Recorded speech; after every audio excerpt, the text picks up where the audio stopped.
আজি আমি আৰম্ভ কৰিবলৈ লৈছোঁ ক্লাছ 12 সায়েন্সৰ মেথছৰ ডেৰিভেটিভ অফ log x। তো আৰম্ভ কৰাৰ আগতে ফাৰ্ষ্ট আমি কি কৰিব লাগিব, ধৰি ল'ব লাগিব, ধৰা হ'ল let y is equal to log x।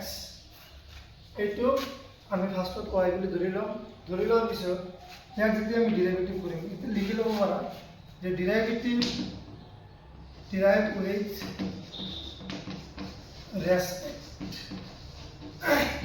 respect to x। এইটো x সাপেক্ষে কি কৰিম, ইয়াক অবকলজ কৰিম। অবকলজ x লোৱাৰ কাৰণ হৈছে ইয়াৰ এংগেলটো কি আছে, x হিচাপত আছে।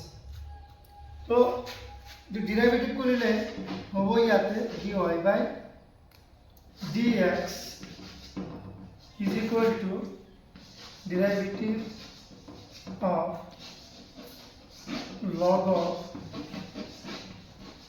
log x। তো এইটো যেতিয়া আমি কি কৰিম, ডেৰিভেটিভ কৰিম, কি আহিব, তো এই log x ক ডেৰিভেটিভ কৰিলে কি আহিব, 1 by log x। এইটো ফৰ্মুলা আছে আৰু log আছে ইয়াতে, এইখিনি আছে হিচাপত, এই আমাৰ x হিচাপত আছে ইয়াতে log x। এইখিনি হ'ল আমাৰ x বুলি ধৰিলে, যেতিয়া আমি এই log x ক ডেৰিভেটিভ কৰিম তেতিয়া আহিব 1 by log of x। আৰু বাকি এইখিনি আছে এংগেলটো আমি ডেৰিভেটিভ কৰিব লাগিব। তো derivative of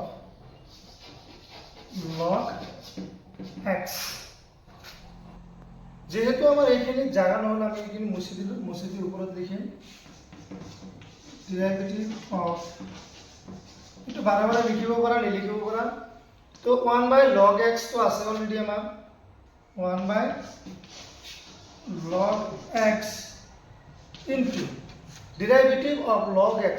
derivative of log x এর ফর্মুলা কি আছে, 1 by x। এতিয়া কি হ'ব, আমাৰ এৰ এংগেলটো আছে কি, আমাৰ জাস্ট x আছে। তো এইখিনি ডেৰিভেটিভ কৰিলে আহিব 1 by x আহি গ'ল। আৰু x ক ডেৰিভেটিভ কৰিব লাগিব, x ক ডেৰিভেটিভ কৰিলে কিমান আহিব, 1। তো ইয়াৰ পিছত কি থাকি গ'ল আমাৰ dx is equal to 1 by log x। x ৰ লগত পূৰণ হৈ আছে এইখিনি, তো ওপৰত কি আছে, 1 ৰ লগত 1 পূৰণ আৰু x ৰ লগত log x পূৰণ হৈ আছে। তো এইখিনি হ'ল আমাৰ ডেৰিভেটিভ অফ log x ৰ এনসাৰ।